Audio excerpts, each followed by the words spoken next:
Okay, so we'll continue where we left off in the last video. If you remember, we created a block and we recorded a journal and then we compared the journal with a builder. In this video, we will see how can we convert the code that we wrote into an existing application. So for that, I have opened the file. It's the same file where we created yesterday. I opened it in a different application, and this I did to so that we can compare the codes and then we can play around with it. So the first thing is we will copy the whole code, the journal code, what got recorded, and then uh, we'll try to remove the unwanted codes. So if you see this, the journal that got recorded, every journal will have a main, and then inside this main, whatever that we did in the session will get recorded here. So we'll copy the whole code, and then we'll paste it into our Visual Studio. So here we commented it already. So for now, I'll paste it. You see there are lots of codes that got copied, but we don't need all of these codes because I already explained you. I already explained you that not all codes are necessary. It records lots of junk codes in it, right? So we'll keep it side by side so that it's easier for us to compare the builder and then see what are the codes that we can keep and what not. So first of all, if you see here, we will remove all the commented codes. So that we don't need from our journal. If I scroll down, there is one more place where we recorded the journal, and we were doing something with the we were doing something with a builder called block feature builder. I will open a block feature builder. How to open it? By opening the creating the feature. It opens the block. I mean the UI. So these are the inputs that we need to provide to this builder. Other than that, we don't need anything. Is what the basic thumb rule. So here, if you see, it created some mark ID. What is an undo mark ID? That's a bit deeper of code. I will explain you what is an undo mark ID in the upcoming videos. So I don't want an undo mark ID because I'm not doing anything with the undo mark. I'm doing something with the block feature builder itself. All the other codes are not necessary for me. So I will comment it. So basically, when you clean up the code, the best idea is to comment, because sometimes that code what you command might be required, so that at that time you can remove this and then make sure that the code is what you need. Find the code what you need. So if you see here, it also throws an error here, and I'll also comment this. Okay, right. So here there is one more thing called a block feature builder, and this block feature builder has a null object assigned, and the boolean type is set to create here. Okay, then and it's also got set here again. Then I don't need this. I'll comment this line, right? And then there is something called a target body. We don't know whether it is needed or not needed, so we'll keep it as it is. But for the high level of coding, what you see here is they created a null body. So null is nothing but empty. So and then they are assigning it to this builder. So technically we don't need it, but since if you're a fresher, we don't know what it is, then we will leave it as it is. But I can see the set target objects or the block feature dot boolean options dot set target is repeated twice. We don't need to repeat it for 2 times. We'll remove that. So if I remove it, then we don't need this. Now it says, okay, it's trying to create some point. Do we need some point? Yes, we do need a point for the origin. Okay, and is this origin point a set here? Yes, it's also set here. Okay, then we need this piece. We will think in this way now. Okay, we'll leave it as it is now. And I see some code which says, okay, it's creating some expressions uh, with the unit. Do we do anything with the UI that changes the unit? Actually not, yeah. So we will comment this piece code as well. We don't need this. And then followed by that, I see more undo mark IDs, which we don't need as well. And I will comment it because we don't do anything in the UI that touches the undo mark. we'll comment that now. And then followed by that, it also creates more undo marks. We don't need it. All right. And then here it says, and one easy trick that I would explain you, if you are creating a block feature builder, you are working with any builder, and any builder, there is some information got set into this builder. So here if you see the boolean option that comes from the builder that you created, which means you have to keep it. You may need it, you may not need it, but it's so for for learning purpose you will keep it, and then you can dig into deep. Okay, what else do I need? What else I don't need? Right? We'll go back here to where we left off. So here it says in this bool some values are setting to by my builder. So which means I may need it, I may not need it. That we will see. It says I'm setting some type called origin dot origin types origin and edit method edge length. Okay, so but if you see here, we also set it here, right? So then we need this point, and then again here the origin pointer set. But if you remember correctly, we also setting it here. We don't need it set it again. Then we will command this piece, and then then there is one place where we are setting. So if you see here, we already set this point, the type, which is origin and length, and then we specified the point here, right? And what are the other things remaining? We also said, do we need to create it or edit it? That we set it here, the boolean type. If you see here, the boolean type is also set. The only remaining piece is this, isn't it? So once this piece is set, we can commit the builder, right? So we'll go back and then see, is there any code here that's doing this for us? Here there is a method that is also inside our builder, which says set origin and length. So it means it's setting both origin and the length. But we remember we already create set the origin here. Why we need to create a new point? Either we can create it or we can use the existing point itself. Okay, that we will see later. For now, I'll see. Hey, I have a it's there is some kind of a point, and this point there is some kind of a point 3D. There is a difference between a point 3D and a point. I'll explain you at the end of this video. We here it sets a point 3D, and then it also set the length, width, and the height of the block. All right, that's okay. And then here it says again set boolean option to target. Do we need to create it? Do we need uh, we don't know whether we need this or not, but we also have boolean here. So now we have two boolean codes, line of code. One code says set boolean option to target.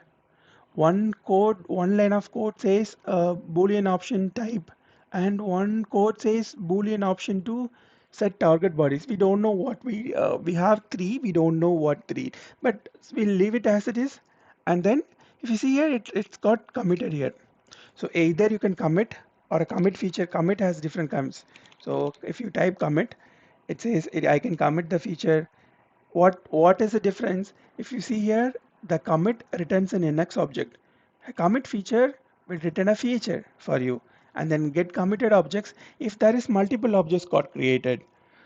In this block, we create only block, but sometimes when you create a let's say a line, there might be a line have the line also have only one object.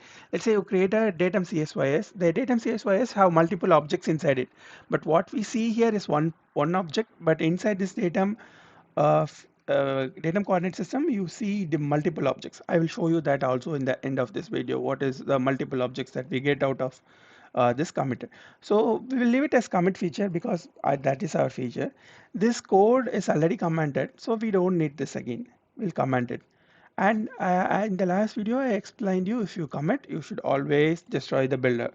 So we will destroy it, and after that destroying, you don't do anything you didn't create a fillet in the block. So anything that recorded after that, we don't need this piece of code. We will also comment this. So if you quickly see the builder, what we did here, we created a block builder. Yes, and then we set few Boolean action again and again. We don't know whether we do need this or not, right? And then we created a point and then set the point, right? And then we also set few more again, the type which we need. That's necessary, correct? And we again created a point 3D and then passed it to the point 3D, to this builder. So we don't know whether we need multiple origin or not. We will leave it as it is for now. And then we committed it. We have created Boolean options as well here. We don't know whether is this required or not, or this Boolean options is required or not. But whatever we do, the whatever we set here, whatever we set here in the UI need to be set in the code as well, right? And then we will save this project and then we will build it. If I build, it's a straightforward, you can build it and then run the DLL. So when you run this DLL, it comes back to the main as the entry point, and then followed by that it sets all this variables that we passed, and then we will click, we do a commit, right? I already copied the location. I'll quickly run the DLL. So if you run the DLL, it should technically go in and then create a block for you. If you see the UI in the NX, it created a block for you.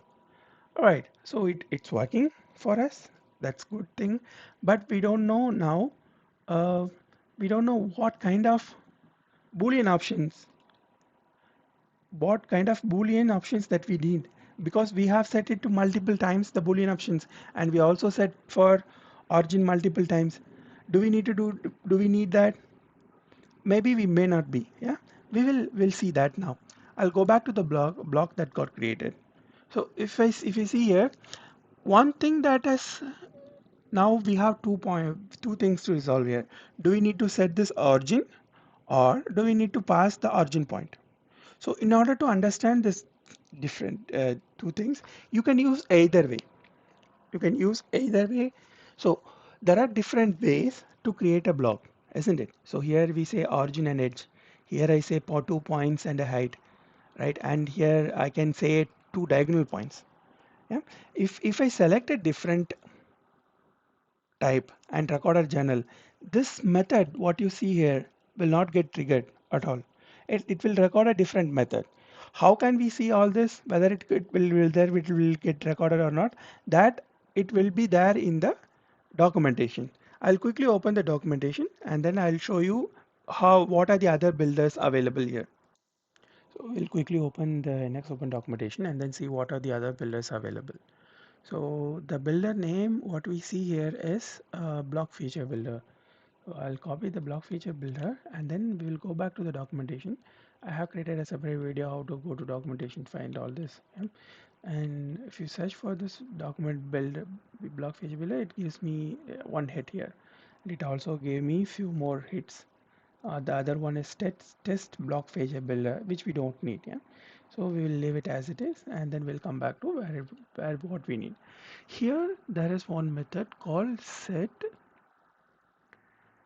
Here it says, oh, we were thinking speaking about the set origin and length method, right? So we'll go back and then see set origin and length. Here if you click on this method, we don't know what this method does, isn't it? So if you click on that method, it gives a detailed explanation. What are the license we need, what are the inputs that we need, and what if there is an output of this, then it will also gives an explanation about it. Here there is no output, so the return type is void here. So here it says it creates a block by setting the origin and block length. So the origin of the block is specified input origin coordinate. So if we say working coordinate system, there is a WCS, and you are setting an origin, and then it should work. Then which means we are already setting origin here. Then we don't need to set the origin again in the other method.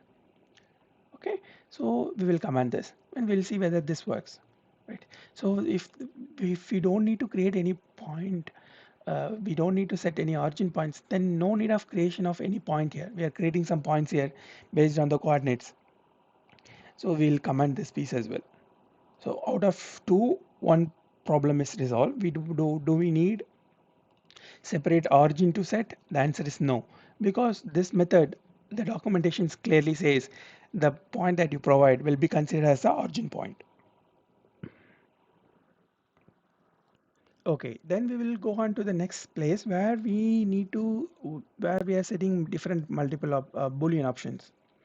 So I see here there is something called set Boolean operation on target, and it says it creates, and it says that there is also a null object which got passed here. I don't know what this method does. We'll go back to the documentation and then see what this method is doing. It's called set operation. I'll click back, and then it's called set Boolean operation and target here. It says set the Boolean operation to creating a block, and do you need to add it to any object. If you see here, it says there is a different ways of creating it. One way is to set the I'll go back to the where it was before. See here, it says I can unite it with an other object. I can subtract with another object. What I can also intersect. So it says here there are three type. Either it can, it says here clearly that while creating this object, what are the target operation need to be done. So we have a target body, and in that target body we can say some options. So this resembles the method that we see here, resembles what we see in the UI. So we'll consider this as our method, and we will comment the remaining one. We may need this in other scenario. I mean, we may need this options what we're doing here in other scenario, but in this case what we are looking, we don't need this. So I'll comment this line, and I'll also comment the type where we are trying to create, because we are not saying it in any place where we want to create in the UI. We say it only on this place, right? So I'll also comment I'll make it bigger so that it's easier for to see. I'll comment this line, right? And then it says I cannot able to find a null body. My application says I cannot able to find a null body. Um, Somewhere there should be a null body that we might have commented it. I will see whether is there anything else that we can add here.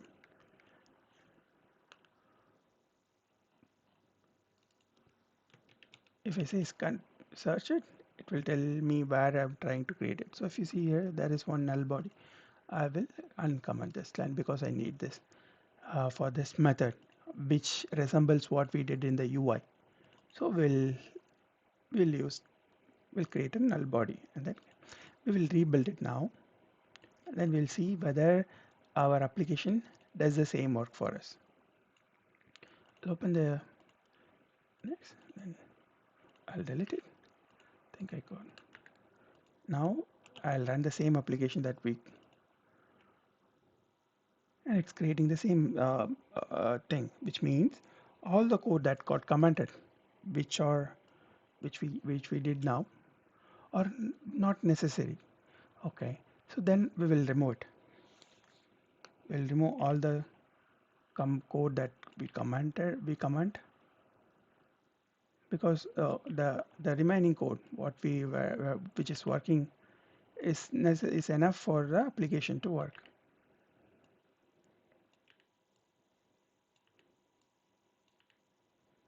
We can also do some code cleanup.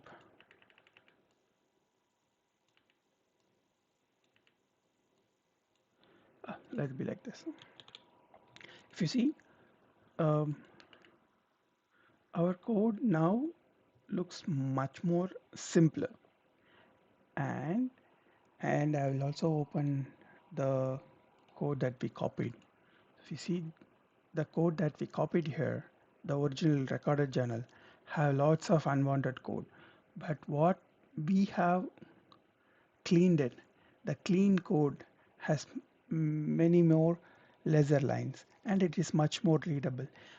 As the time passes, as you work in this application, or as we learn in the future, we will also see how to reduce this code even. We can also reduce many places where we don't need this.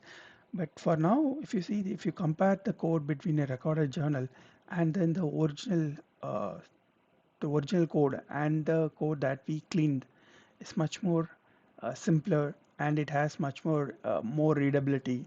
So if in future, if you want to edit it, it's much more easier to edit. Now I told you two things that I will explain you what is the difference between a point and a point 3D, right?